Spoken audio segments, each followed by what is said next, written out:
தமிழ்நாட்டு அரசியல்ல ஒரு தலைவன் எப்படி இருக்க வேண்டும் என்பதற்கு உதாரணமாக விஜய் அவர்கள் திகழ்கிறார். இந்த எதிர்காலத்தில் அப்படித்தான் திகழ்வார். ஒரு தலைவன் எப்படி இருக்கக்கூடாது என்பதற்கு உதாரணமாக ஸ்டாலின் அவர்கள் திகழ்கிறார்கள், உதயநிதி அவர்கள் திகழ்கிறார்கள். நம்ம அப்படித்தான் பார்க்கணும். நல்லா யோசிச்சு பாருங்க.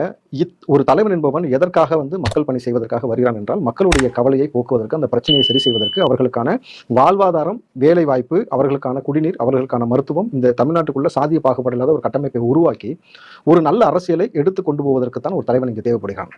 அந்த அடிப்படையில் பார்த்தீங்கன்னா விஜய் அவர்கள் இந்த முறை இவ்வளவு பெரிய நெருக்கடியான காலகட்டத்திற்குள்ள இவ்வளவு சொபஸ்டிகேட்டான வாழ்க்கையை விட்டுட்டு ஒரு தலைவனாக மிக நேர்த்தியாக ஒரு அரசியலை செய்வதற்காக உள்ள வந்திருக்கிறார்.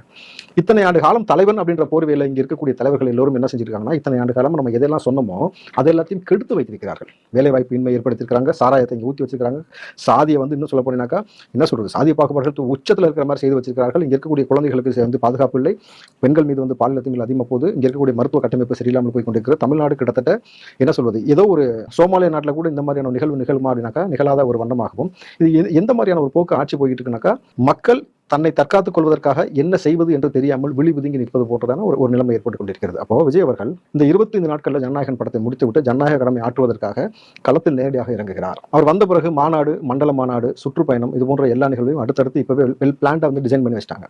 இது எப்படி நடக்கும்னாக்கா, விஜய் அவருடைய வருகைக்கு பின்னாடி நல்லா எடுத்துங்க சார், இது வரைக்கும் நம்ம 2 பார்ட்டிஷனாக தான் பார்க்க வேண்டியது இருக்கு. விஜய் அவர்களுடைய அரசியல் வருகைக்கு முன் இருந்த அரசியலும், விஜய் அவர்கள் அரசியல் வருகைக்கு பின் வந்த அரசியலும் பார்த்தீங்கன்னாக்கா, ஒட்டுமொத்தமாக விஜய் அவர்கள் மக்களுக்கு நல்லது செய்ய விடாமல் தடுப்பதற்காக இங்கு ஒரு பெரும் கூட்டம் கூடிக்கொண்டு அரசியல்ல ஒரு பித்தலாட்ட வேலைகளை செய்து கொண்டிருக்கிறார்கள். இதை உடைப்பதற்காக விஜய் முழு மூச்சாக களத்தில் இறங்குவதற்கு தயாராகிவிட்டார்.